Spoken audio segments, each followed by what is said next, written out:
Yeah.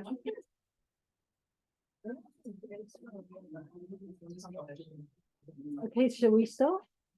I'm just going to say a few words first. I'd like to welcome everyone in person and also online for coming to this first session of the Animal Scale Seminar Series. Thanks for coming and thank you for your interest.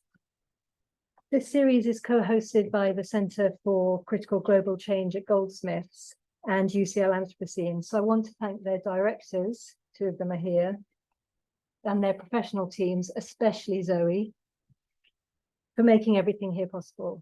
I also want to say thank you to Bia Sintra for this, who was there, for this brilliant poster, and Sami Yukan for giving us permission to use his image.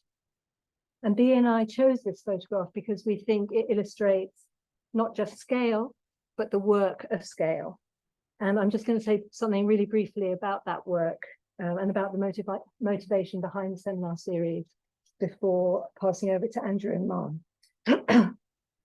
So the topic of scales couldn't be more to the Centre for Critical Global Change and UCL Anthropocene, both of which seek in their different ways to explore the implications of Earth-wide anthropogenic change. The very name Anthropocene scales up the human species itself, of course, being a scale, into a geological superpower. Animals get a look in here and there, especially, unfortunately, if they're dead. Biodiversity loss, species extinction, and the potential fossilization of the bones of billions of broiler chickens all constitute deathly evidence of the Anthropocene epoch. Such massive spatial and temporal scales are enough to overwhelm even the most optimistic of technocrats. But scales are relevant not solely to the huge and the vast. As Carr and Fisher note, the identification of small patterns of intimate relations and interrelations is no less an exercise in scaling, if not a product of it. Scales, in other words, as many scholars have illustrated, are neither ontological givens nor natural structures of the world. Marilyn Strathern defines scale as the organization of perspectives on objects of knowledge and inquiry. Anna Singh describes them as the ideological hallmark of modern knowledge and modern science. Empirical research demonstrates that scales don't come easily. It takes a lot of effort to make and maintain a scale. We might point, for example, to the long history of intellectual and cultural shifts that created the perspectival mode, as Lorraine Daston does, or to the gendered power relations that enable what Haraway describes as a disembodied view from nowhere. And as researchers have shown, the most naturalized scales are also the most deeply institutionalized. The achievements of scale and scaling are real, material, and for animals especially, often violent. Anthropocentric hierarchies shape the relations between animals and humans, usually to the profound disadvantage of animals. While the choice of what scale through which to view animal life determines what part or unit of that life is worthy of scientific or moral attention.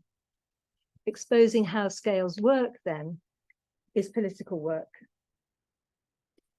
Yet it would be a mistake, I think, to imagine that scaling is solely a human achievement, an epistemological metric imposed onto an otherwise unscaled and, in truth, unscalable world. If scaling is a process and a product, and a process and a practice before it is a product, as Carr and Lempert suggest, then it's one in which many animals surely participate, by choice or not, with, alongside, or without humans. We might ask then, not only how animals are co-opted into human scales, how they survive and where possible resist them, but also how they scale themselves and scale their worlds, and how they might use scales to manipulate their worlds. Questions such as these might allow scaling itself to be rethought and remade through different modes, not only perspectival, different senses, not primarily visual, and to different ends. In their summary paper on scale, the Institute for Cultural Inquiry in Berlin conclude by drawing attention to the interdisciplinary value of thinking scales together. But I'd extend that point further by adding the word interspecies to interdisciplinary.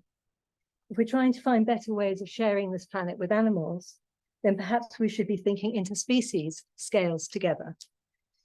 By acknowledging, as the ICI puts it, the relative autonomy of particular scales, each with their own affordances, limitations, rules, and even laws and ontologies, and their interdependence, each affecting and being affected by other scales. So our hope for this seminar series is that it will begin to address how scales shape animal lives, how animals experience scales, and how recognizing animal scaling might shape our own scalar perspectives and scale-making technologies, especially in the context of environmental change. Before passing over to Andrew, I just want to thank Maan myself, because it was his work in particular that contributed to the choice of scales as a theme for this series. As many people in this room probably know, Maan's work moves across various different kinds of human and more than human scales in full appreciation of their significance. So thank you, Maan, for that, and also for kicking off what I hope will be a very exciting seminar series.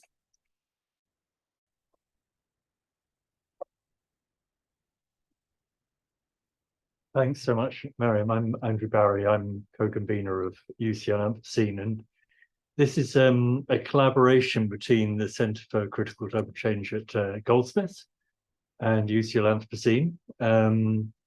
But for me, I have to say it also is a product of a much longer history, which goes back to an extraordinary centre which Miriam, myself and Celia Lurie established over 20 years ago now, called Centre for Study of Invention and Social Process at Goldsmiths. And all these centres and initiatives, they have connections that I think they're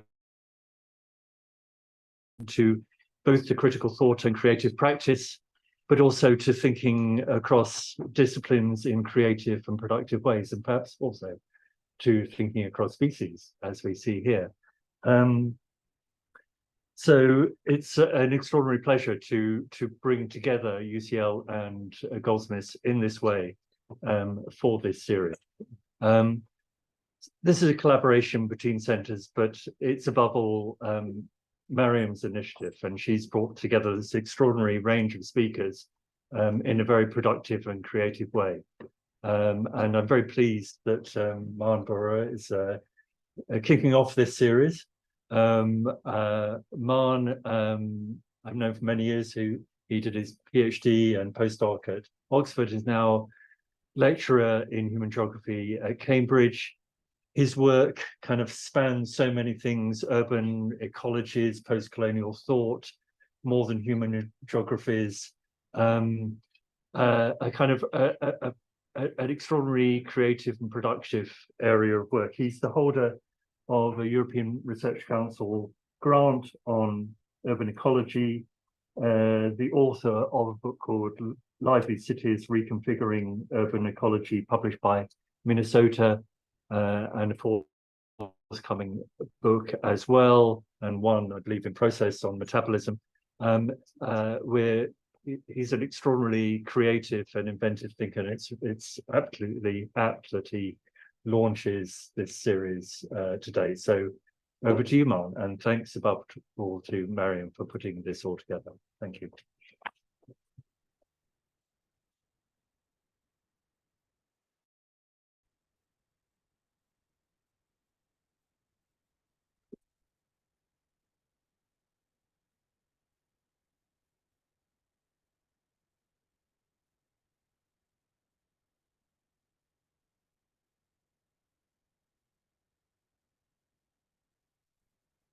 Thank you so much, Miriam and Andrew, for this kind invitation, but also this very generous introduction.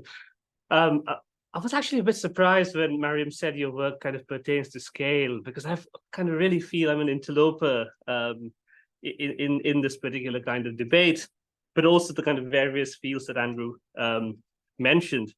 But I will try to do my best. And what I'm going to do is start this talk by taking you to the city of Guwahati, in northeastern India. I don't know how many people will have heard of the city.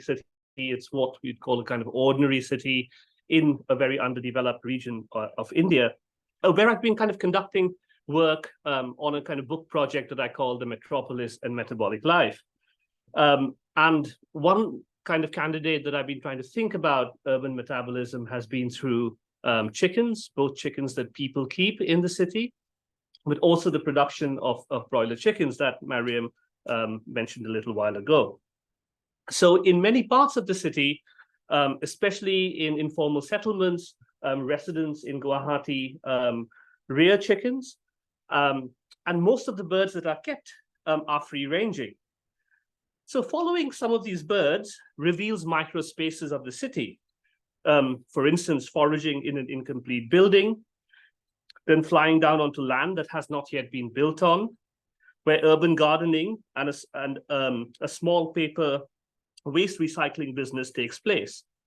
Galine movements such as this, I would argue, draws attention to different kinds of urban ground.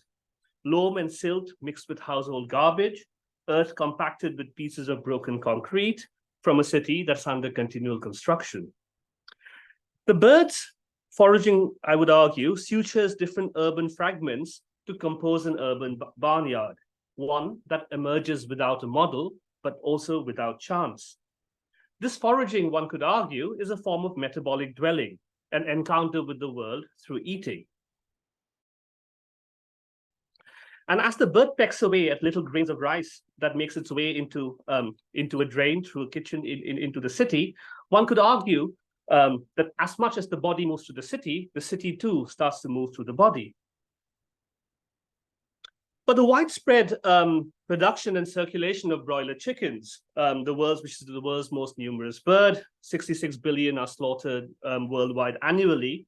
On the other hand, prompt us to ask a different set of questions about urbanicity. And here, if you think of the kind of biomass of broiler chickens, it really makes that startling image in the poster for the series of talks really very, very significant, because if you kind of clumped all the broiler chickens into one and the biomass of people, the scale would actually probably be very, very similar. But let me continue my story. So adjacent to this urban barnyard are rows of shops selling formulated feed, water dispensers, veterinary drugs, and day-old broiler chickens. The incessant traffic of broilers into and out of the city reveals how the urban and the rural get folded into one another. Eggs from industrial farms, many of which are located in southern India, arrive by train. They are then transported to commercial hatcheries, some of which are situated in what others have called the urban extensions, the ways in which the urban is drawn out spatially and strategically into locales that are at some remove from urban cores, and whose compositions are a panoply, to quote Abdul Malik Simon, of built environments, tended and fallow agricultural land, industrial estates, and wastelands. Hatched chicks are then brought back into the city once again, where they're sold wholesale to farmers, whose poultry rearing units again lie in these urban extensions and in the rural hinterlands. Market-ready birds are transported back into the city once again and sold wholesale for a trade that largely deals with live birds. So the trade in these cities is not of what's called the dressed chicken. It's the live birds that come back into the city, where various butchers keep them and slaughter them when a customer wants a chicken. But this incessant traffic, I would argue, doesn't really stop there. Chicken then become part of the body, chicken offal, for instance, then makes its way again into fisheries outside Guwahati. And chicken, one could argue, become part of the bodies of fish. The outside of commodities in here become the insides of commodities out there, only to come back to the city and to be sold once again in one of its numerous fish markets. So this topological movement into and out of the city, into and out of bodies, prompts asking not just what is an animal, but when. But what might this have to do with animal scales? So in the outline to the seminar series, Mariam Fraser states that animal lives have been shaped historically and continue to be shaped today by different kinds of scales. And that such scales, to quote Fraser, enact, authorize, justify, and legitimize possible relations with animals. The questions that these two kind of vignettes that of urban metabolism that I just sort of narrated, which talk about body and environment, distance and proximity, space and time, one could argue, are questions of scale, just as they are questions about not only what is an animal, and I'll keep coming to back to this as a refrain, but when. It is through the concept of metabolism that I want to interrogate the question of scale and what it might mean in the spirit of this seminar series to bring scale and animal together. There are, of course, many different lineages and traditions of studying metabolism, and I kind of go into details here, but I stick to two broad iterations. The first comes from STS and histories of science, particularly the work of Hannah Landecker, but a range of others, who think of metabolism in terms of biochemical process as it happens within the body. And then there's another kind of very vibrant tradition in urban geography, which has to do with Marxist political economy, that takes metabolism to be the dynamic relationship between humans and nature, drawing from Marx's reading of the agricultural chemist von Liebig and his idea of Stoffwechsel, or the circulation, exchange, and transformation of material elements. Metabolism is both spatial and temporal, structured by uneven relations of power, and often reproduced along fault lines of capital, gender, class, and in the Indian context, caste. But before proceeding, it might be helpful to think about how scale has been conceptualized in human geography, my parent discipline. In an influential article written almost 20 years ago, Sally Marston, John Paul Jones, and Keith Woodward argued for a human geography without scale. If scale was, and this idea of without scale was to kind of question the notion of scale as hierarchical, bound to methodological perspectivalism, and a God's eye view leveraged on the Archimedean point of the global from where the world is surveyed. But some of the geographical thinking on scale that they index is worth touching upon briefly.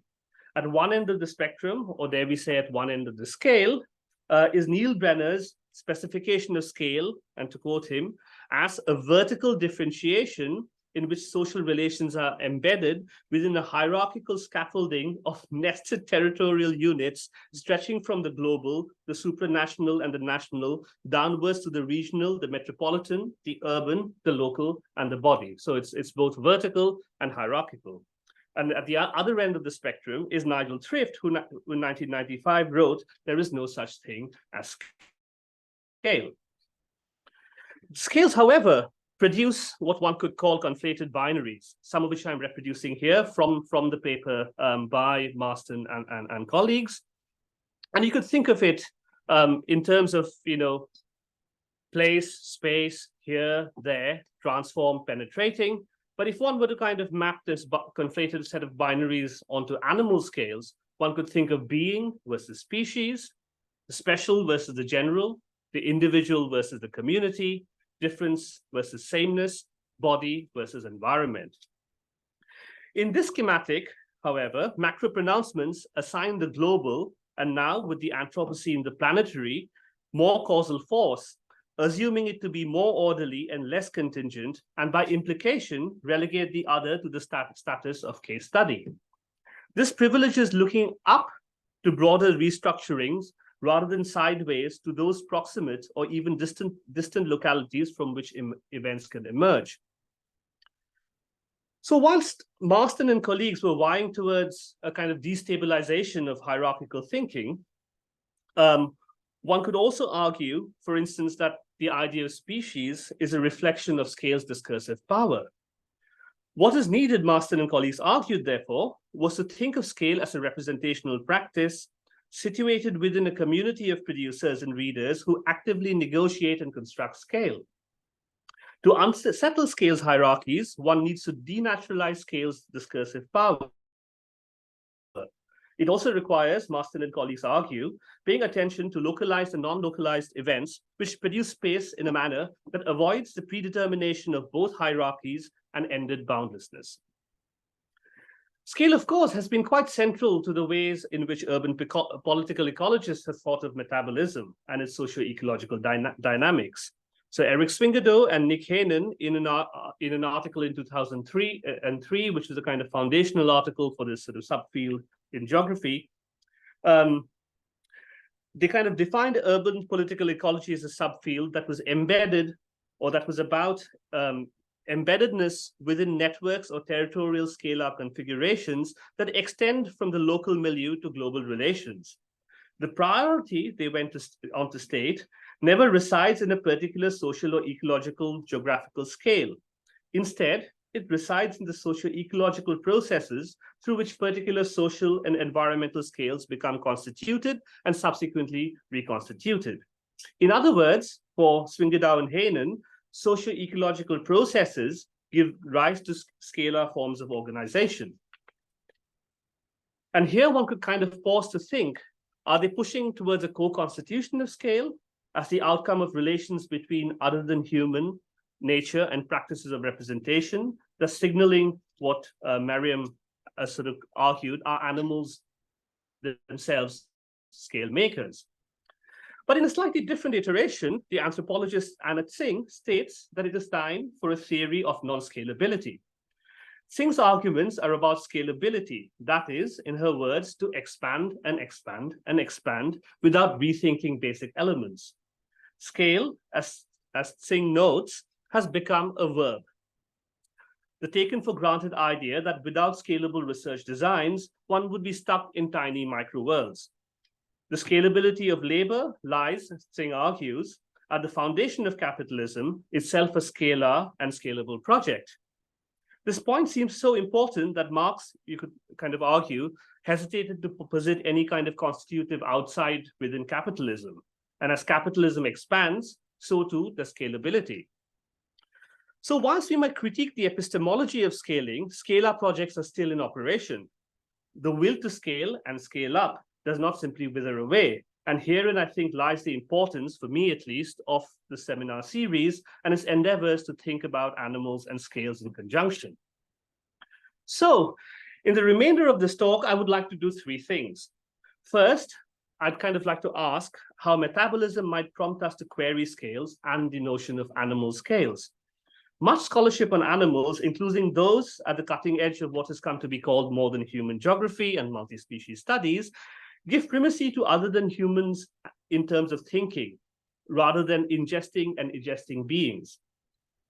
Whilst this body of work seeks to unsettle anthropocentrism, they do not, as Anne-Marie Moll argues, unsettle a hierarchy of sensation. Eaten, being eaten, discarded are relegated, while subjectivity and thinking are elevated. So you can think of kind of the ways in which the non-human or the animal is mobilized in a lot of multi-species studies. It's you know, the kind of domination of the Uxkeulian kind of idea of the Umwelt and the idea that the animal is a subjective being. But I think it really relegates these processes of eating and being eaten.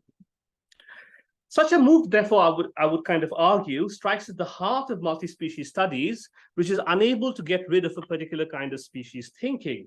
The species as the unit for grasping the living world and generalizing from an arborescent schematic. And secondly, in this talk, one could kind of ask, how might we think of scalability from metabolism? And in what way might one animate scale-making processes? So rather than applying metabolism to a set of phenomena, how might we think from the metabolic?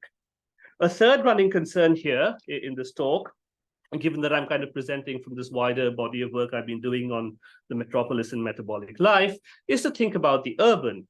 At what scale do we interrogate urbanicity? What might relations between the urban and the rural and contemporary debates about urban extensions or the notion of kind of planetary urbanization, what might they start looking like if we began from the metabolic? And to answer some of these questions, therefore, let me kind of return to this ethnography of metabolic life in Guwahati. As in many cities of the global south, rearing chickens, as I said, is common practice in Guwahati.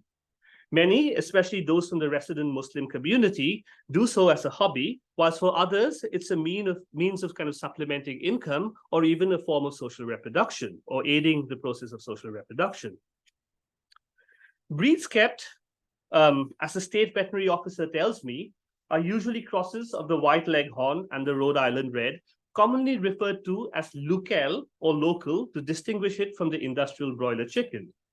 Most of these birds are free-ranging. Local birds do not need dana or feed, says Arif, an urban poultry keeper who keeps 3 laying hens.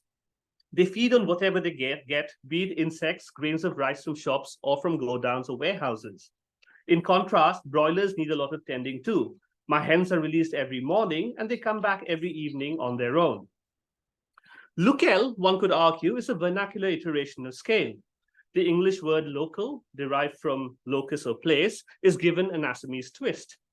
The term indexes both place and rootedness, and in fact, the word local is often used by citizens to refer to themselves as those who belong and to territorialize particular parts of the city.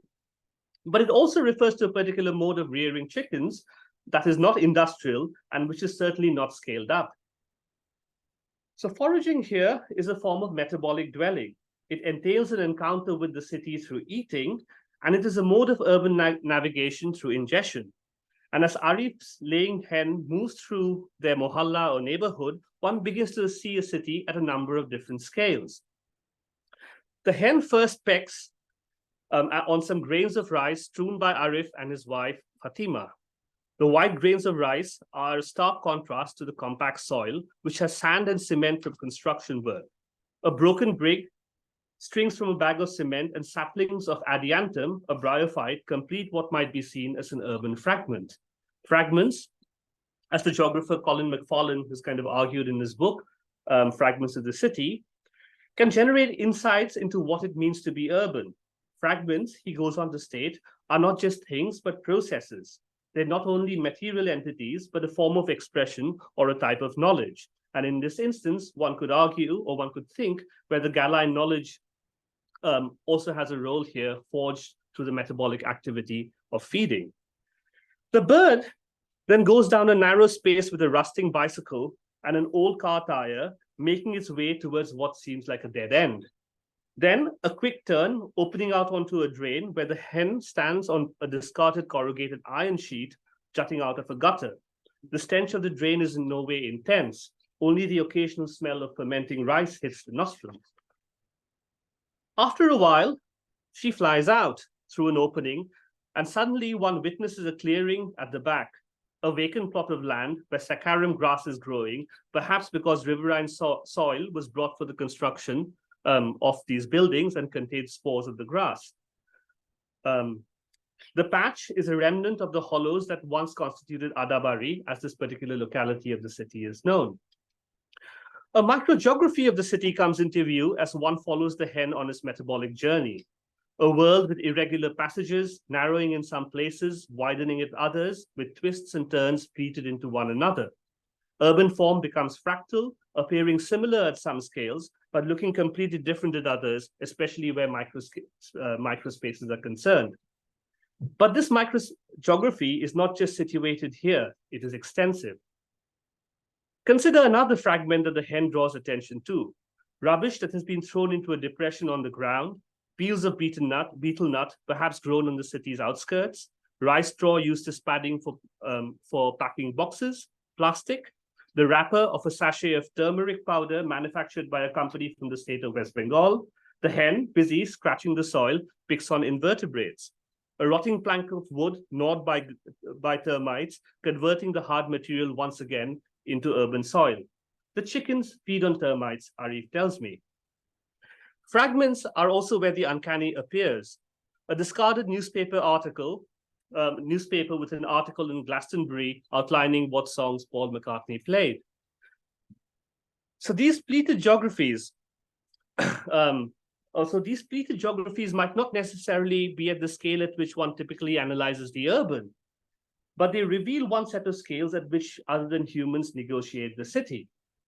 The metabolic sojourn of this individual hen shows how the urban can be fractal rather than nested, constituted by difference rather than being a synecdoche. But at the same time, the hen's foraging troubles distinctions between body and environment. And as I highlighted earlier, the city moves through the chicken as it begins to ingest its surrounds, whether a handful of rice grains or invertebrates from the rotting piece of wood in the rubbish heap. And via acts of excretion, especially when people like Arif use manure to fertilize their plants, Galine body becomes plant and consequently urban environment. And although this observation might seem trivial, it has implications for how one articulates the production of urban space. The further wider salience of this argument is the temporal dimension that metabolism introduces. What we witness is not just where is the urban environment, but when. And in a similar vein, a focus on metabolism shows that what is at stake is not only what an urban animal is, but when. So an engagement that stems from metabolism also prompts working with assemblages rather than the dyadic human-plant or human-animal relations that has come to mark much of kind of multi-species ethnography and multi-species studies. At the same time, it fosters a reading of the urban as machinic or meshwork entities in the process of coming into being and never complete.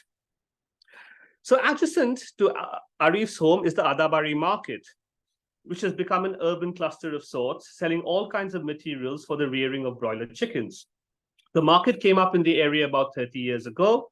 Adabari was then in the city's outskirts, and farmers from the rural hinterlands could easily access broiler chicks and feed and so on and so forth without having to get into the congested city traffic. Starting with a handful of shops, the market, however, has grown with time.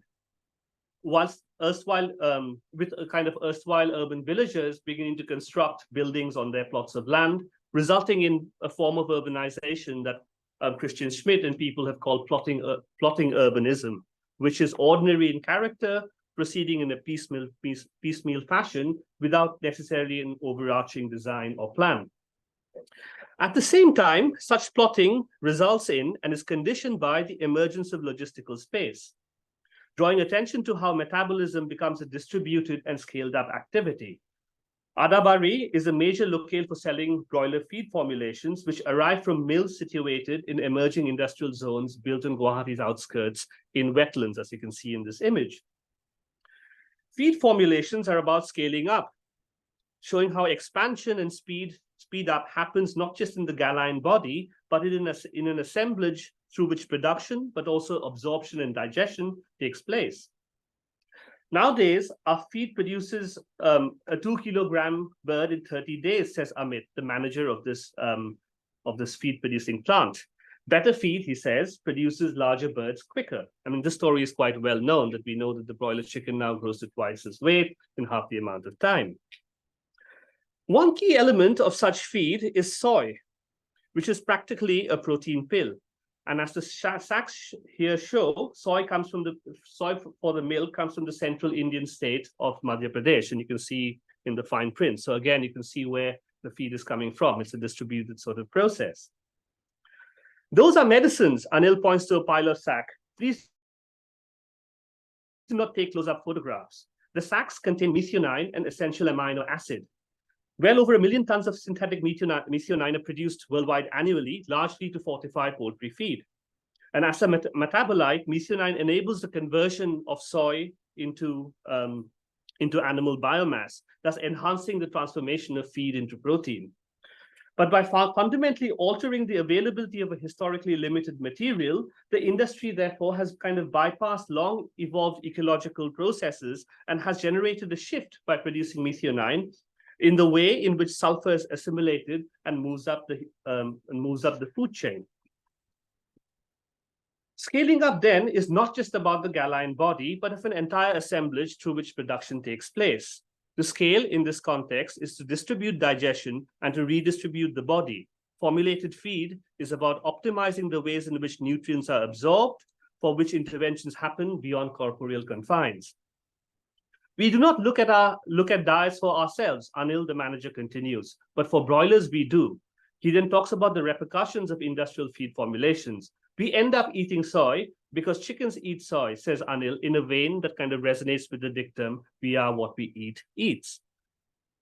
Outlets in Adabari sell feed to poultry farmers, most of whom are located in the urban extensions, but also to butchers in the city. This is because, contra the European city, the trade in chickens, as I mentioned earlier, is of live birds.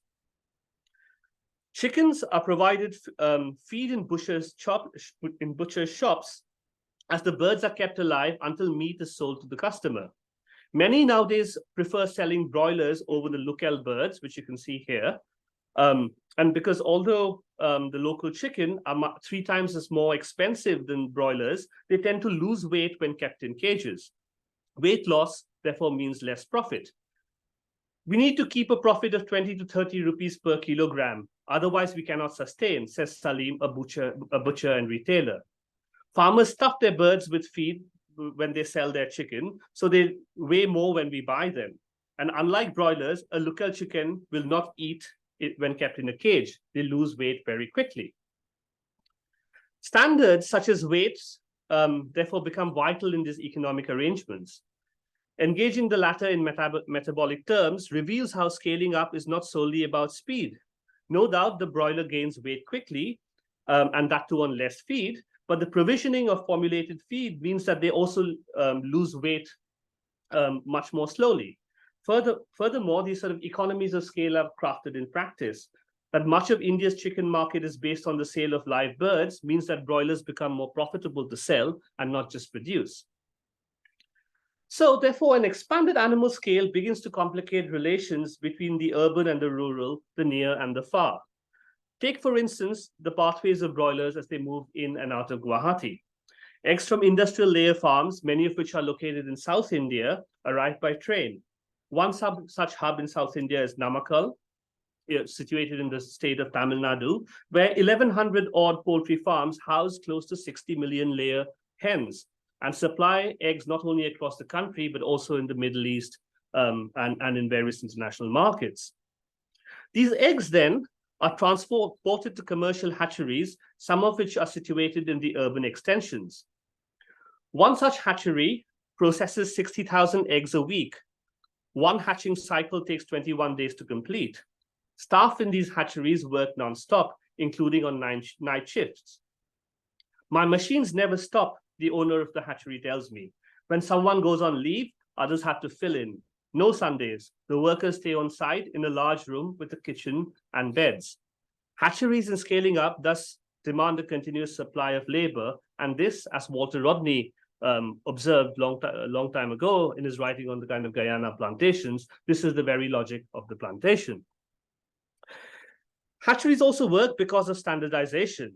Here we see a nesting of scale and the linking of one technical system with another. These are, to use Martha Lampland and Susan Lay's terms, boring things that make scaling up possible. Hatched chicks then are brought back to the city, to markets like Adabari, where they are sold wholesale. Once again, the birds are shifted to poultry farms in rural areas where they're reared by farmers through a system called vertical integration, a form of economic organization where companies provide farmers with chicks and feed, and they have to do the most precarious work, which is the labor of care. And this system of vertical integration has now come to dominate the poultry sector worldwide. Yeah. A vital aspect to scaling up on profitability here entails achieving better feed conversion ratios, or what's called in an abbreviated form FCR, which is the rate at which livestock transfigure feed into a desired output, in this instance, flesh represented by body mass. FCR is a statistic that influences how vertical integration companies are organized. Lower FCR values translate into greater profits because less feed, more weight. And this has spurred not only the industrialization of the broiler chicken, but as William Boyd argued many, many years ago, also of its diet. Feed companies continuously promote their products on the low FCR values that their feed they promise will deliver. And as this image shows, integration companies calculate feed conversion ratios for each farm. If the FCR comes down, the companies give us an incentive, says Orup, a chicken farmer in a village outside Guwahati. And farmers, of course, resort to all kinds of strategies to try and meddle with the FCR. If the FCR values go down, then they actually try and sell off the feed to someone else, but I can't go into those sort of stories. But it's really interesting how they kind of try and manipulate FCR here. So market-ready birds then are transported back into the city where they are sold wholesale. These birds then end up in retail markets, predominantly butchers, but also restaurants and numerous city street food vendors. In fact, with the rise of the broiler chicken, the entire cuisine of the city and the street food of the city has changed now. Chicken is very common in all the kind of menus that you would see with street vendors and so on and so forth. So what one sees here is not a linear movement from the rural as the site of agrarian production to the urban as the site where consumption happens. Rather, the circulation of chickens continuously moves between the urban and the rural, or the extensions of the urban, generating all kinds of proximities in a fairly topological vein. One can in fact think of the urban as a space of intensity forged by metabolic processes and phenomena forming them, which have a continuity, but also are marked by difference. Metabolism, however, is seldom closed. It is not cyclical, and the imaginary of cycles is seductive and is often mobilized in the name of efficiency. Assemblages of broiler production also spur their own set of metabolic ecologies. Rats are a common occurrence in the godowns or warehouses where formulated feed is stored. They become very big because of the high protein content of formulated feed, says Ismail, who owns a broiler feed and drugstore in Adabari. Ismail catches rats in his godown almost every day.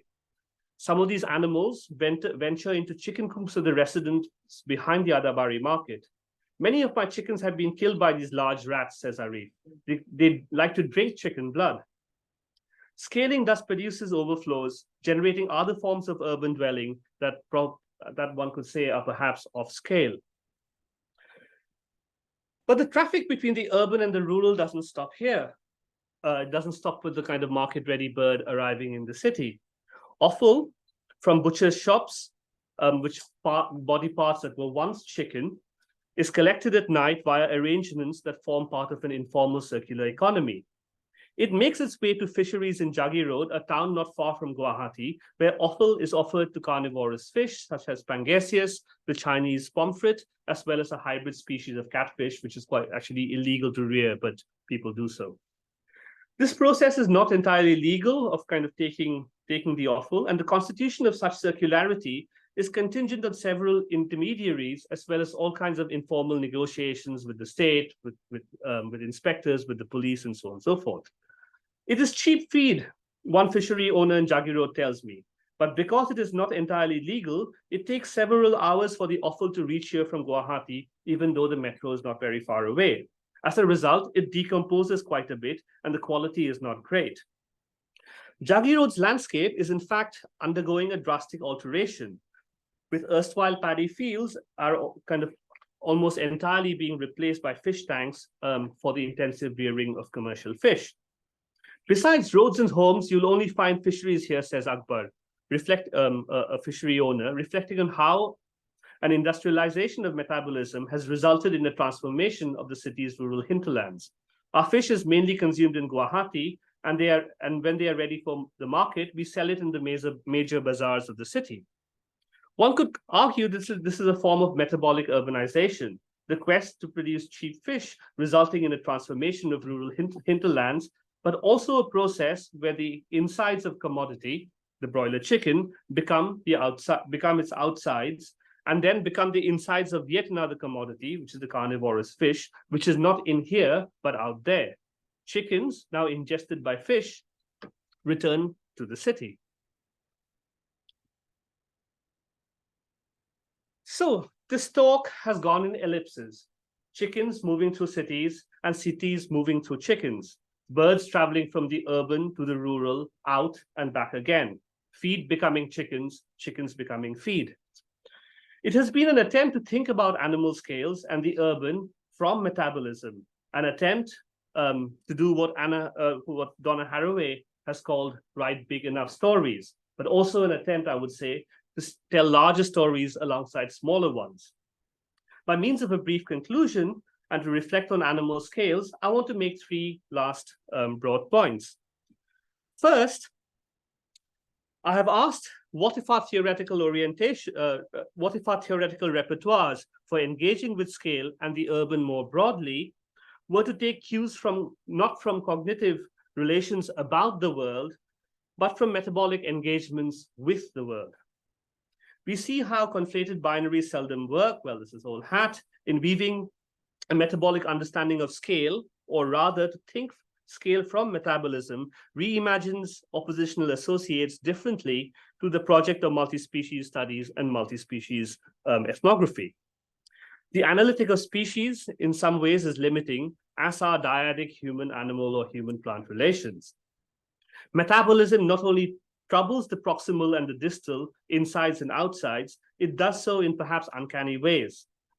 And just as metabolism unsettles, and perhaps it also perhaps reconstitutes its own hierarchies, it prompts engaging with the animal in animal scales in a different register. And as I have repeated time and time again as a refrain, it is not about what is an animal, but when. Secondly, examining scale from metabolism animates scale. The latter is continuously diversified and scale is continuously folded. A politics of scale, one could argue, is also a politics of metabolism and associated forms of knowing that are both human and other than human. Might we suggest that just as the urban is organized at different scales, animals too produce urbanicity according to their own scales of dwelling, but it is only us humans who narrate this in terms of scale. And as such scale, whether that of the urban or of the animal, might be less about separable parts or units and more to do with the ways in which bodies and materials in motion produce scale in relation to a set of conspiring surrounds. So thirdly, the project of scaling up is by no means an epiphenomenon, and it would be naive to assume that animal agency overrides human endeavors to scale. Scaling lies at the heart of capitalist projects, including the urbanization and industrialization of nature. If contemporary ecologies are those after industrialization, then metabolism becomes a crucial means for thinking about present-day animal life. And if the urban is stretched in all kinds of directions as a result of diverse accumulation strategies, then it is equally vital to not rest all the explanation onto capitalism as though it sort of orchestrates relations from above, but to think of scaling in relation to the exigencies of the living and material world.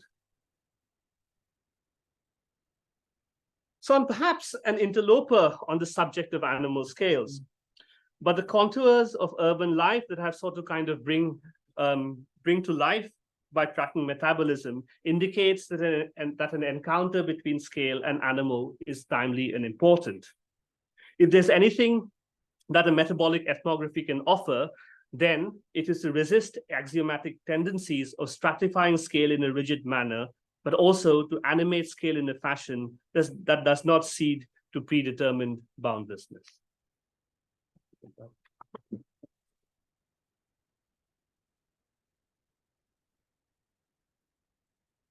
Thank you so much, Mark. So many interesting things there. Let me hand over to the audience, and so you'll be monitoring if there are any questions online. Who would like to ask my question?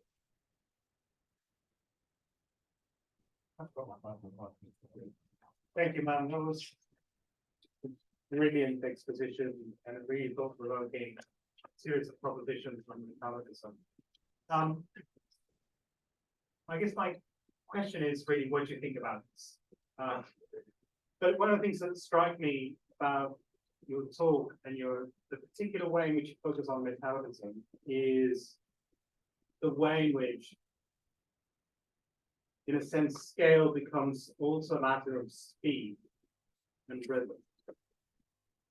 You say very nicely as a refrain, it's not about what is an animal, but when is an animal.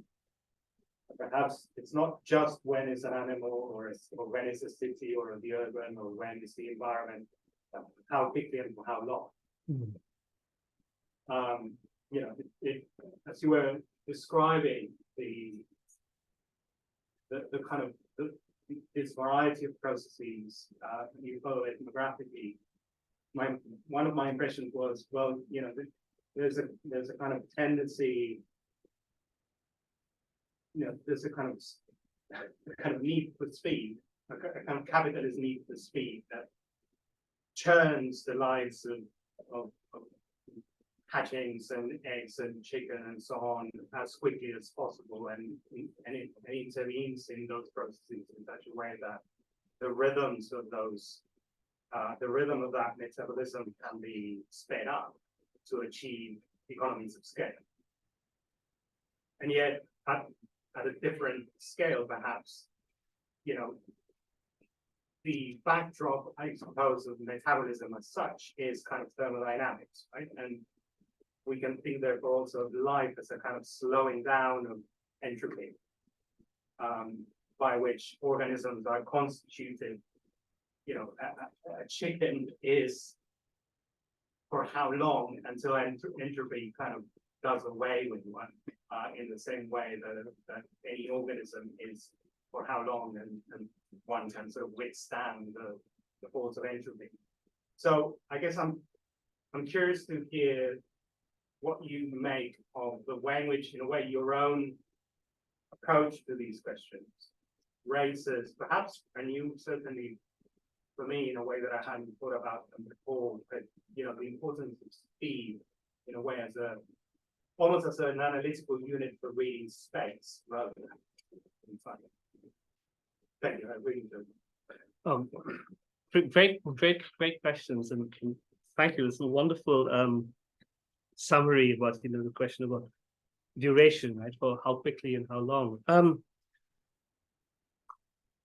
So I don't know what exactly the question it might be, but on this thing of, you know, evoking the metabolic, you know, there are many kind of genealogies to metabolism, and I kind of outlined it very briefly, saying I'm drawing on to the kind of more biochemical version, the post-industrial metabolism and the fixation on biochemical processes within bodies, which you see in the work of Hannah Lendecker and Klaus Herschel and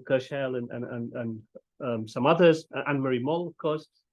And then there's the UPE kind of idea of taking from Marx's idea of stoffwechsel.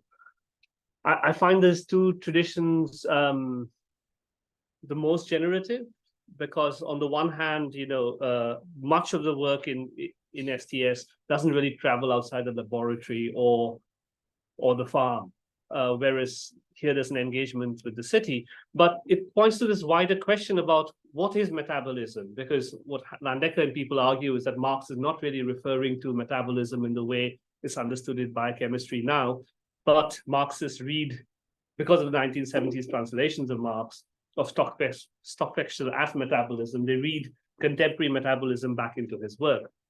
And I think that's really where some of the tensions lie. And then, of course, there is the whole kind of thermodynamic idea, which links to the older industrial metabolism, which thinks of the animal as the input-output machine. The genealogy is also very interesting here, because von Liebig, on the one hand, wrote agricultural chemistry, which influenced Marx, but then he also wrote a book on industrial chemistry. And the kind of, you know, so how do we kind of work with these traditions, I think is really vital.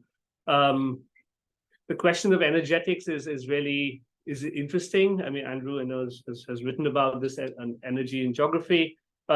I haven't really gone down that route so much, because in many ways it's sort of ethnographically mobilized. Let's try to think of metabolism from there. But I think that's where a very generative conversation lies between the sort of STS take and the Marxist take, and where might there, you know, how do we kind of reinvoke metabolism? But I think what's also important is, in terms of the ethnographic grain, is, you know, how are people there talking about the metabolic? So when you think of, and going back to your second question, which is around space, and you know, does time override space? The idea of the locale is very interesting, because it's both spatial, it's local, but it's also the non-industrialized form, which people say, well, you know, the locale birds is what we keep, what people prefer eating. But again, the locale bird can't be scaled up. You know, you can't scale up its production. And then you can complicate this even further by thinking, well, it's not only about speed up, because the broiler doesn't lose weight. So the broiler maintains its weight, whereas there's a speeding up of weight loss in the local bird, you know? So for me, I think the project needs to be ethnographically built up. And I think you had a third point. Yes, so therefore this question about time and space. I think we need to keep both in. Yes, there's probably a tendency here to emphasize time because metabolism is not just spatial but temporal. But you don't want another kind of Manuel Castell's argument now that there's the spaces of flows override the spaces of places. I don't think they do. So here, I don't think time it's not the complete annihilation of time by space.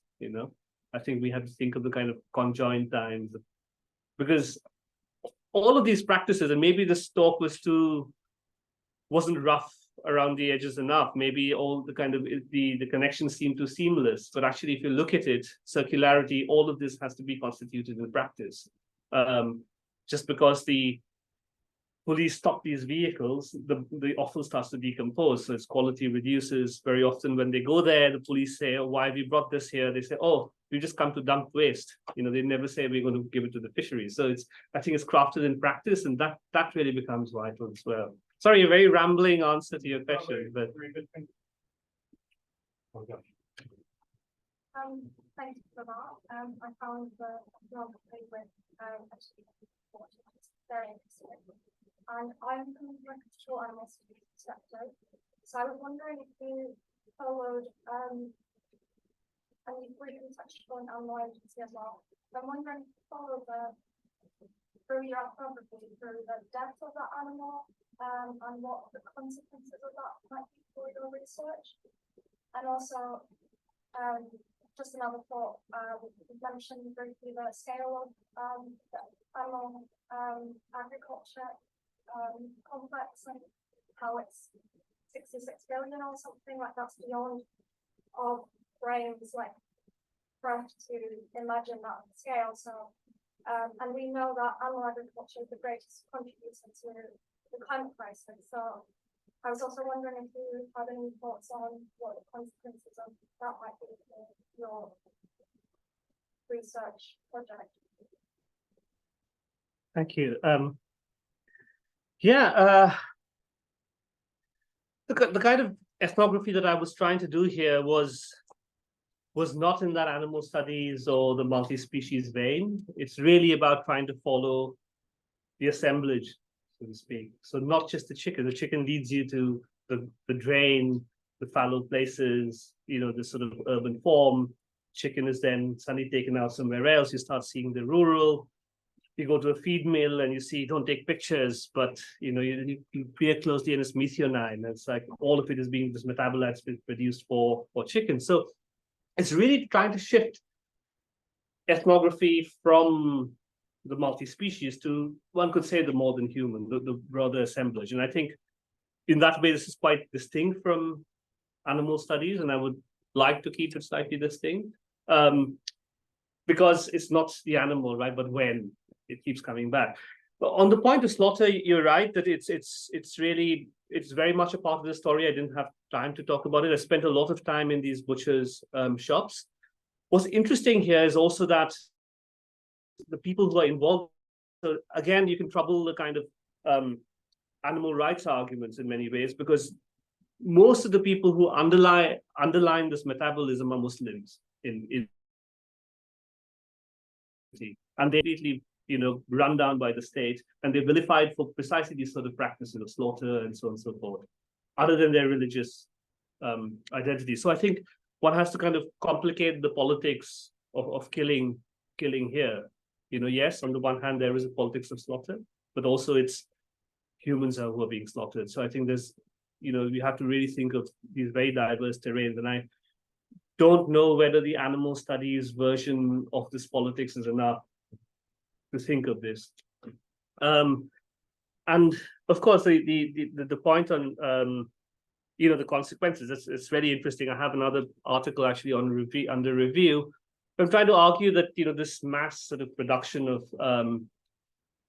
of chickens and poultry and so on and so forth is probably steering governance towards what kind of Lemke and many others would call kind of environmentality, because it's the politics of governing industrial farms is now not only about greater efficiency and greater production, the typical anatomopolitics of the body, but actually about managing the circulations that are set in motion by the industry. So it's about optimizing feed.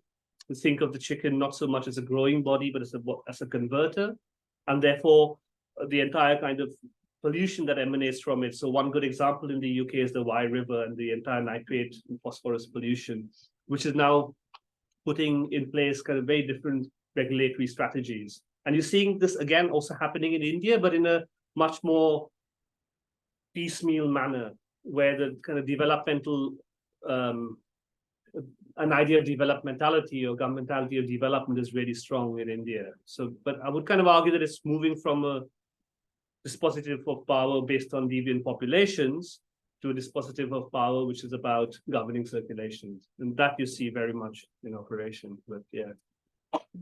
Any questions? Yeah. Thank you so much for the talk. I really enjoyed the kind of photo text aspect of what you're doing. I sat up very straight when I saw a picture of a rat, because my own work is on vermin in literature, and I wanted to hear a little bit more kind of where you think verminous animals or pest animals sit within this metabolic system. It's something I've been working with, is sort of there's a paradox between the verminous animal kind of as an outside or competing metabolic system, which kind of hampers the sort of optimizing efforts of capital, but then this kind of other side wherein the presence of vermin produces whole pest control industries and kind of chemicals from other industries, other kind of pest control products, which themselves become part of the sort of broader metabolic system as well. So I wondered if you kind of where do vermin Question. It's actually not this story, but there's a whole other story which will be part of the book on the decline of the vultures in India, and that's because a human painkiller was given to cattle because it's cheap. The cattle are standing in, and also because urban form is never kind of exempted of the rural elements. So the cattle within the city, and people give this sort of human painkiller diclofenac to the cattle, and then when vultures feed on the carcasses of cattle, they develop renal failure. So again, the whole question of what is a body and its relation to materials, but kites do not, right? So we can't think of animals, birds, all the same. The kind of the violence of that category, question of scale becomes very interesting here. But just to take the story forward, what's happened is a crash of the vulture population has meant that in the urban extensions there's been a rise in rural dogs, and which are then attacking people's goats and so on and so forth. So the question of vermin, not really vermin here, but the kind of dangerous element that emerges from this metabolism comes up there, where people are then using rat poisons, carbofuran and stuff like that, essentially rat poisons, and they lace carcasses to poison the dogs. But the dogs don't feed on it. Actually, vultures come and feed on it, and then the vultures die. So it's a whole kind of metabolic cascade that comes into it. And I think, again, we can trouble what is vermin, right, rather than thinking of it in this, or pollution. I don't know whether the sort of Mary Douglas idea of matter being out of place is really helpful. I think, that's a very structuralist idea of thinking vermin being, I don't know, something out of place. I think one has to think of it slightly differently. Not a direct answer, but I'm just thinking about it. Thank you, Peter. I really enjoyed it. I really enjoyed the bit where you talked about chickens wandering around, pecking things, eating the city, and then humans eating the chickens, eat the city, kind of like sort of tracing the chain beyond just the chickens. So I guess my question is quite practical in that sense. How do you decide where to put research on for conceptualizing it? How do you decide what the edges are of the organ that it's metabolizing? Where is the edge of the chicken? Metabolism is process that you're looking at through the chicken. Does that make sense? Where's the edge of the chicken in if you're studying metabolism through chicken skin, urban environments, but then they're also connected to where food is grown, where there is insecurity you can see and everything. How do you know when to stop? Yeah. I mean, I think I have a picture here. Yeah, this fish market. As I was writing this talk, I saw all these photographs I've taken of these egrets, which are white heron-like birds that kind of perch on top of the fish market and then start feeding on the scales of these fish or discarded bits of fish. And I said, cut. I don't want to bring another loop in. So I think, in a way, that's what the researcher does, right? When you're telling the story, you say, okay, you cut it at some point, or you can just, because then if I brought in I was just thinking about it yesterday. If I brought in these egrets, then there's a whole question about encephalitis, because they are reservoirs of the illness of the pathogen, which then starts to affect urban pigs. And because of that, there's been a huge encephalitis outbreak, and then there's been like pig culls in the city, but the pigs are again feeding on waste, so the waste starts to enter, and you can kind of keep expanding the network in some way. You've got to cut it at some point. So I think it's just to tell a big enough story. And yes, probably sticking to the more interesting bits or ones which are relevant to the urban in scale, but you can expand it, sure, yeah. Okay. But expand it, but without kind of implying a circularity is what I'm getting at, right? Yeah, There is direction. what I was getting at is that it feels like it's not, you're not going to reach the end of it. It's not going to sort of loop back around. It's just going to be a puzzle to everyone to see out there. And I guess as a researcher, my question was, but if your answer is just sort of like you go with it, you decide that you want to draw the edge. Yeah, or one can start following the nutrients right from these farms and the industrial pollution that's caused and so on and so forth. So you can, yeah, but I think it's important to not posit some false sense of circularity. Yeah, that's really important. But the fact that you start with the chicken does influence how far you go. Absolutely. I had a question, which I had several questions, but I'll try one, which is, obviously a vulture is not an eagle, not a chicken, whatever. How much difference, given that part of your proposition is a methodological one, how much difference does it make? How much do the differences in those starting points make to how about you think about the problem? Because you've been affected by the chicken, but in what way are you affected by the chicken? And I was going to say, the chicken looks like it's a kind of Tricodian bird. It's okay to move from kind of being a docile body to the circulating and organism, but that's a very different kind of bird to other birds that you studied, like parakeet or the vulture and so forth. Then how does that change your way of thinking about the problem?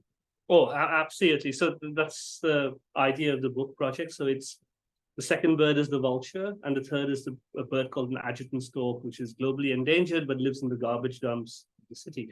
And each of them gives you a complete, you see these sort of ellipses and stuff like that, but you see very, very different urban processes, urban communities. So the vulture, for instance, immediately takes you to questions about carcass disposal, the caste communities that were once embroiled in that, but also the agrarian basis of the city in terms of cattle being there at one point. Then the entire politics of veterinary regulation becomes really vital, but also these sort of cascades, right? With the vulture being so important for the kind of wider ecology, use a shorthand, unlike say the broiler chicken probably in a different way. So your starting point absolutely takes you to and with the adjutant stork, you see the kind of metabolic aesthetics of the city, of what is policed, what is, fish markets, and what is accepted, what isn't. Then you kind of get into those landfills where all these sort of people salvaging waste and the circular economies around that. So totally, I think each of them would give you very different advantages. but I probably couldn't do all three today. I guess my question relates to that a little bit. Just coming from more like from anthropological kind of like perspective on chickens that are very important. Like in my own research, I work in the Brazilian Amazon, and actually chickens have suddenly become a really important product, right? Because of deforestation, because of the falling kind of fish numbers. And so people are actually producing chickens more and more and more in the Amazon. So chickens have become very, very important. And so I guess, but also from a more personal place where chickens, I think because of the cultural kind of practices around eating and the place of chickens, right, in commensality. I'm just wondering, I know that you have to cut the network, right? But I know I've been wondering where the place of the chicken as food comes into your research, and like food eaten by people and the affective registers of that. Because I'm kind of struck that in the photos, you know, we stop with the fish and we stop with the chickens being sold in the marketplace, you know, which kind of brings to me a lot of memories of like, you know, my grandmother buying chicken to kill at home and plucking chickens and all of that kind of metabolic kind of circulation as well. So I was wondering if that comes into a little bit into your ethnography, or whether you've decided that that's actually, you're not going to go in that direction, and why? Yeah, in terms of kind of consumption, there will be a bit about the street vendors and how these sort of, I said, these menus have changed. So, you know, for everything noodles, you have chicken noodles, egg noodles. So chicken products they've really changed street food culture massively. So I think because it is, you know, refracted through the urban, right? So I think there will be one element of that. And the other part is the politics around street vending. So a lot of after COVID, a lot of people started taking to street vending, especially fish and stuff like that. So there's a whole politics to that in the city, the street as the commons. So it doesn't really go into consumption in the way, you know, you kind of gesturing towards, but it is about the politics of retail and urban space. So that's probably where it would go. Yeah, well, I mean, and then an interesting way, of course, to then take it is what this guy is saying, that if we are eating soy, right? So what then happens to the body, the human body, and, you know, the kind of metabolic disorders and stuff. Right? There's been some work around that, but maybe that's where I kind of cut the network, or just more feel to think more about it. A very simple question. First, I want to say that the photographs were when we are following the chicken. They are very immersive. It really felt that we were looking through the kitchen's eye at the scale of the chicken, and heard their experience of the urbanscape, and I couldn't avoid the feeling that it was the chicken itself leading the way. But then I wondered that it also felt very solitary, just us and that chicken. And I was wondering how much of that effective photography of the chicken is in plain sight, and what other beings other than us humans or the rat you mentioned may come into this effective relationality of the chicken in the city. Yeah, good question. I think most obvious one would be the dogs. That probably scare the chickens and so on and so forth, the street dogs that are there. So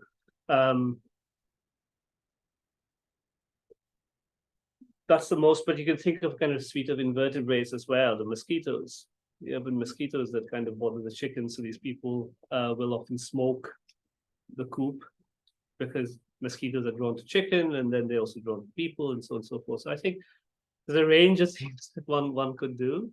In terms of the optic, and you're saying that there is, you know, in many ways a kind of I won't say it's Attenborough style of removing people, but in some ways, yes, they are, people are not there with the chickens, although that's really very much part of that life. And I think it is partly because I don't feel very comfortable showing images of my informants in this instance. But secondly, a lot of it was a kind of following the even the owners sometimes thought I was crazy, like, why are you going into the drain where the chicken is, right? But then you start seeing something, the kind of cavernous space emerging. And in that way, it is quite solitary because that's only the chicken is going there and not the people. So I think it's a mixture of these things. Yeah. Thank you very much. That sparked a lot of ideas and thoughts, and stimulated some thinking in relation to first urban ecology. But what I landed on was the city metabolic. And I was trying to think about that through the statement you made that the city moves with the chicken, and the chicken picks up whatever the local chicken finds. And I thought, is it the city moving with the chicken, or the metabolic matter that makes up the city, that the chicken as a body transforms and moves along? So the body of the chicken, or the actual chicken, is perhaps not the part of the metabolic city that we focus on, but how it is a vehicle. And we are all vehicles of moving matter and energy. And the city is constituted by all that movement, matter, and energy. So we don't define the city or the urban as an impossibility, and geographers have long not settled on any definition. One that you seem to be landing on that intrigues me is the city metabolic. And I think it's different from the city from an urban ecology perspective. If you think of matter and energy in its movement, and you don't need to contain it, you don't need to define it scale-wise, but to think of that movement matters. So city metabolic. Anyways, that's where I landed. I don't know if that sparks anything as a response, not quite a question, but it kind of intrigued me, and I made me ask, well, so how is this different from the thinking I came in here with before?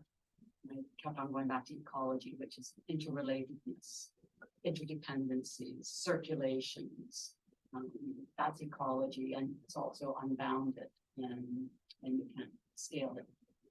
You go right down, but you know it's all interconnected. And if you're looking at vulture, you maybe have one kind of metabolic circulation happening. If you look at the chicken, another form, and maybe they do intersect at moments. Anyway, so I don't know if there's anything you can offer me to help me in thinking along. Yeah, no, these are great questions. I mean, if you think of metabolism, that sort of Wallman style, right? That inputs, city churns it up, and there's the output, which kind of really sparked a lot of early work on urban metabolism, and then the Vienna School and so on and so forth, which really think of the kind of the input-output model of the city and mapping these sort of metabolic flows, which there is really done in terms of energetics, right? Energy or the use of materials. So Fischer-Kowalski or Sabine Bals kind of traces the use of nitrogen in cities over, say, in Paris over 150 years to show how historically this has changed. And my kind of take is that, well, the other critique of this, of course, has been the Marxist political ecology, which says, you have to look at the circulatory dynamics of urban space and the relations of power in which all of this is embedded. But what if you kind of followed the material or followed the metabolic?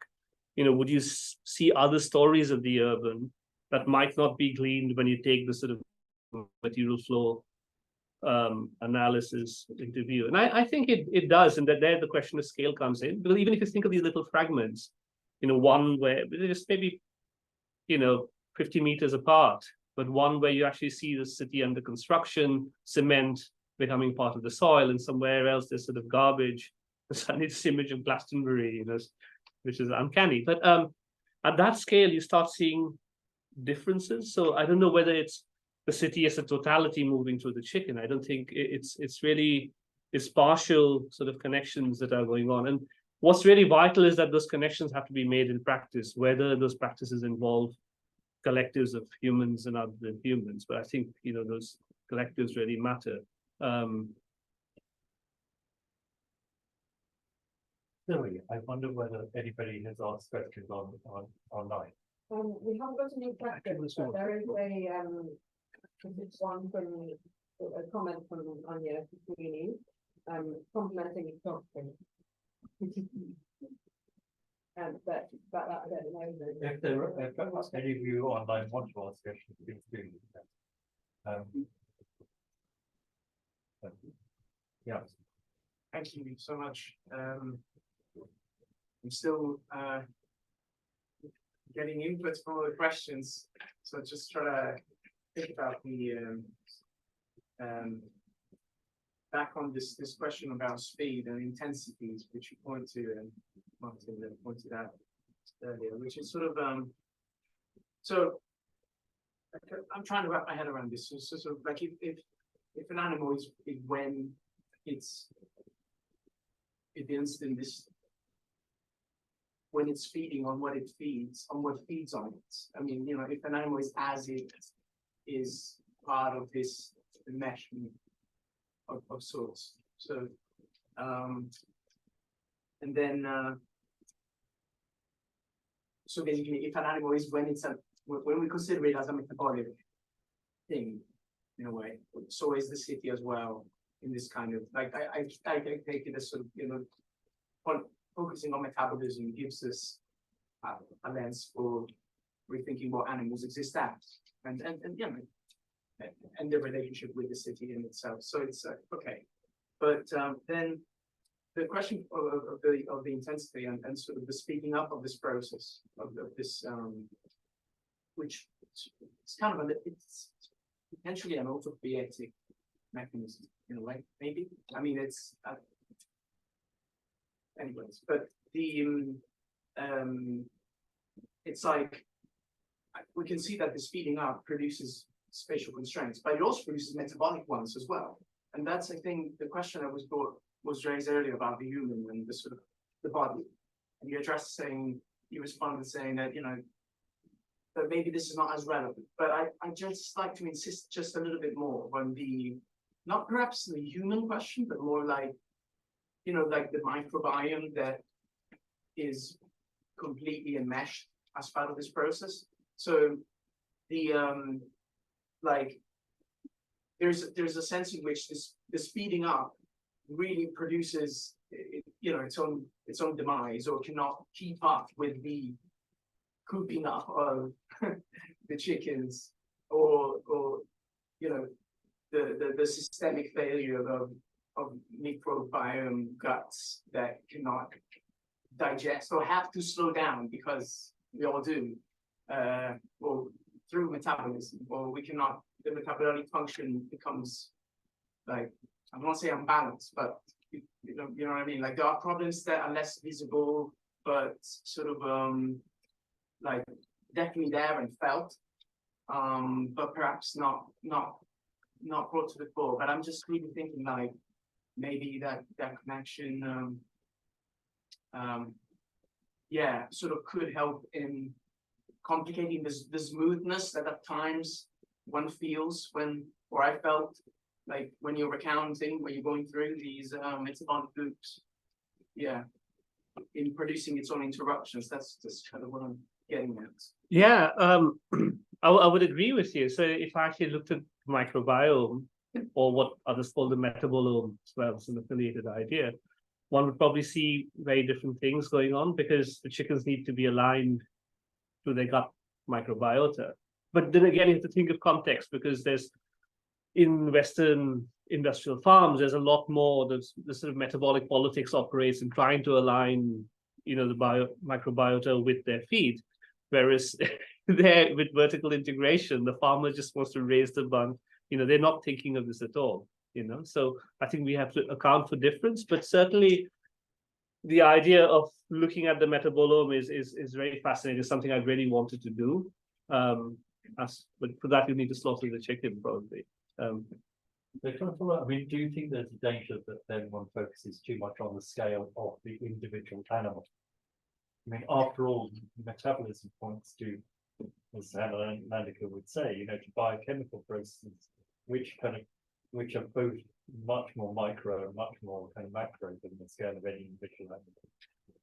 Exactly. Yeah, In yeah. some sense, then you're pulled back to the fact that in Marx's ecology, the animal is kind of commodified as a reified animal, not in terms of its metabolic process.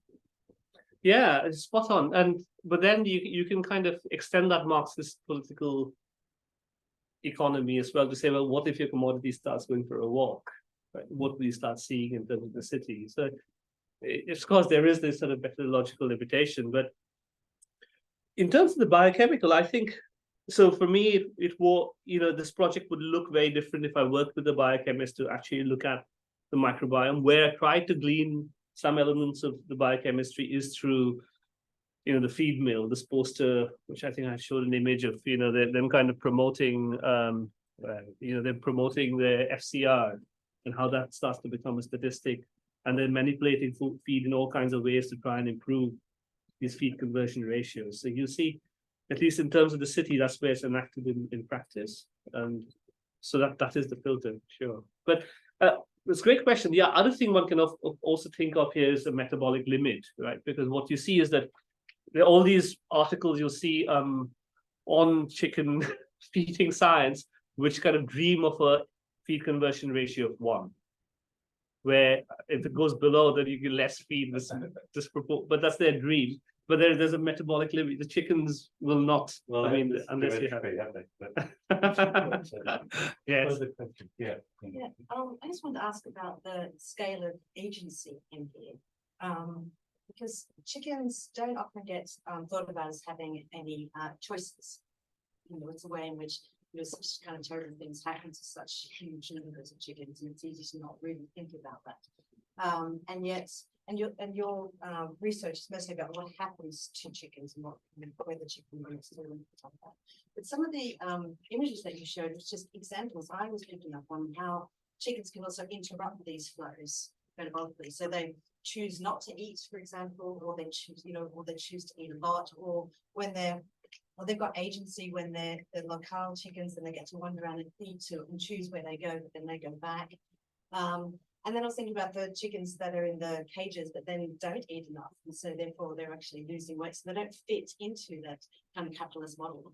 And I wonder if there are other examples which kind of the agency of chickens kind of interrupt the metabolic kind of argument.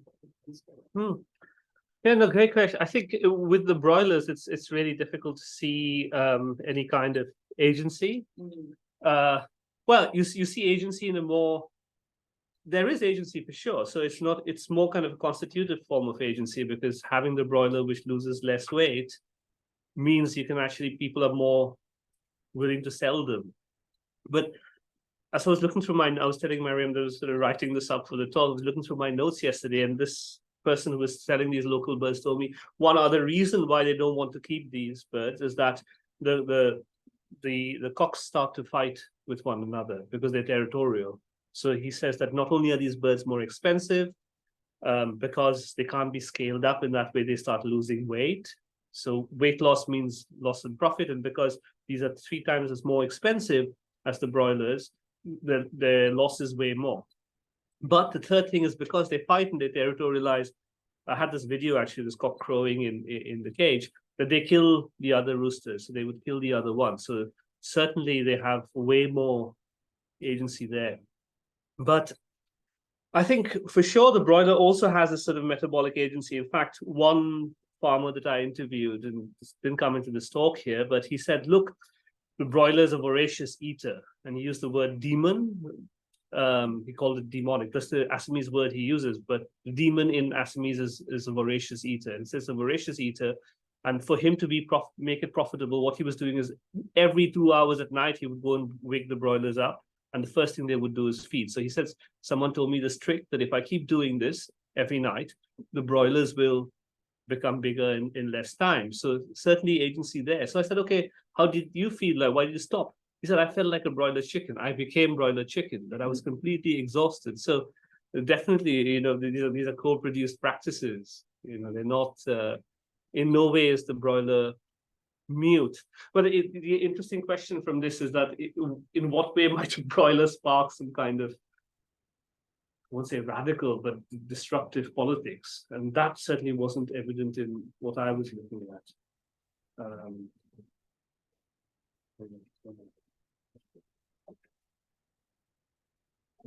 Ask another question. I can ask that. No, no, Okay.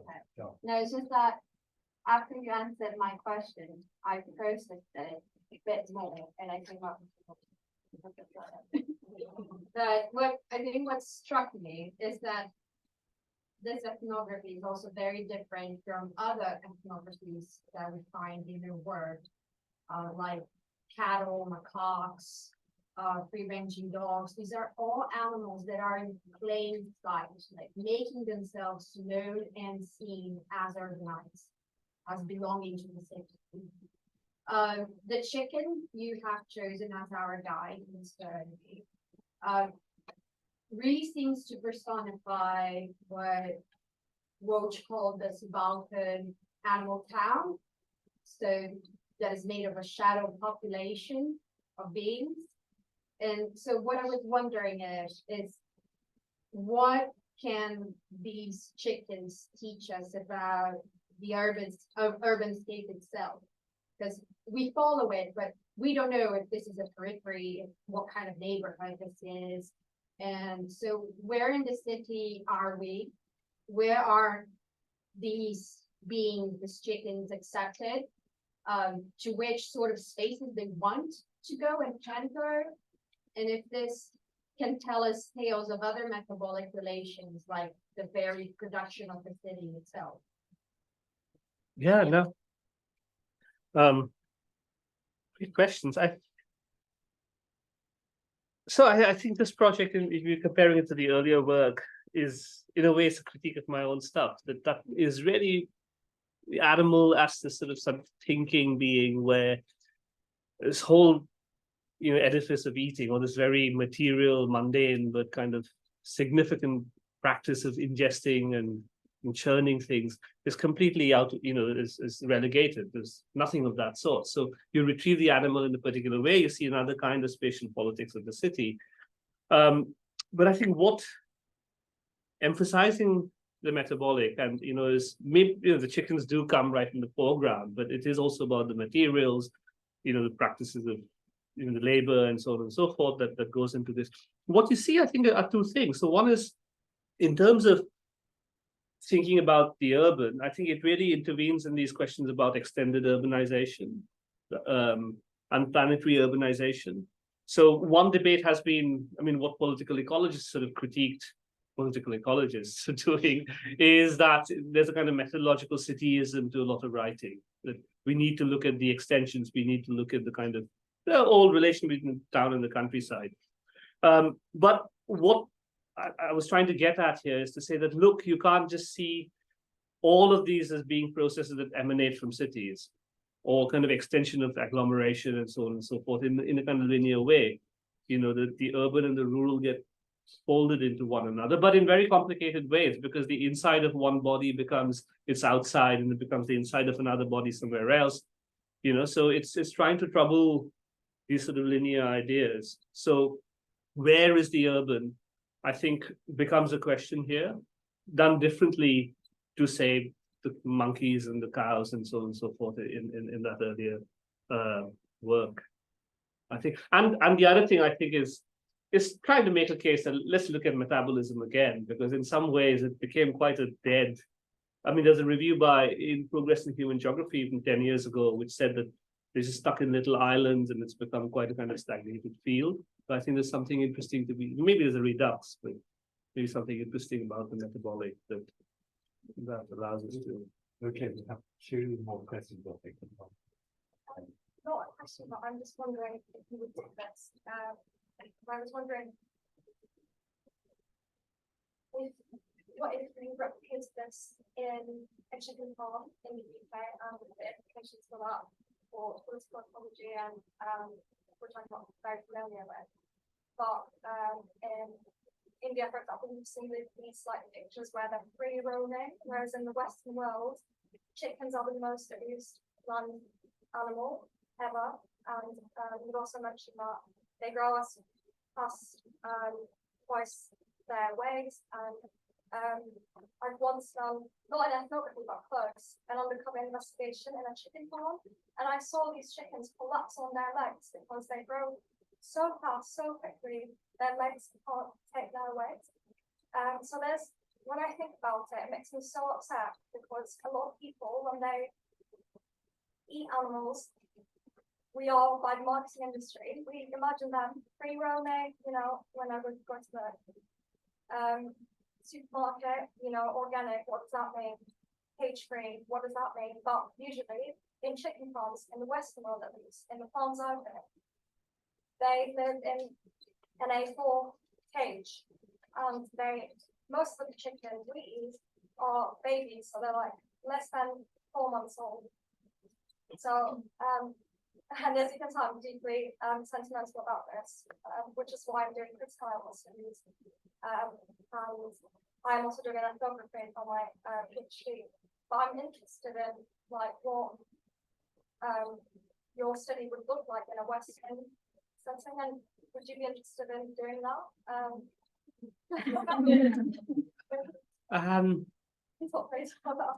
Yeah. I mean, so we had a postdoc on the urban ecologies project, Catherine Oliver, who did some work on the rehoming of chickens in London and trying to see what kind of urban imaginary does this enact. I think the Indian context really draws me, is partly also because these sort of the conceptual implications of this is, rearing chickens in the city means that the urban is an agrarian question as well, which is what South Asian scholars have been arguing. So it's a counterpoint to the sort of Neil Brenner, pantry urbanization, capitalism everywhere, extended urbanization. That the agrarian basis of the city never withers away, So for me, that was what was very interesting. I mean, in terms of chicken farms here, a question that would really interest me is the politics of regulation, because it's capital that becomes the regulator. It's the Tesco's and with the food restructuring in the UK in the early 2000s, late 90s and early 2000s. The whole question of regulation is very interesting. And then what are the kind of emerging dispositives of power? Those are questions that I would be intrigued by. Yeah.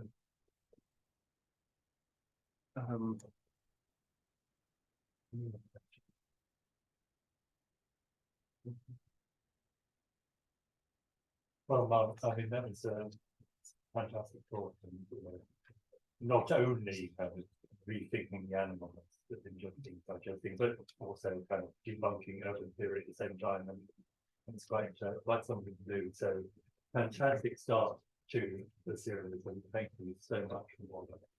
Thank you.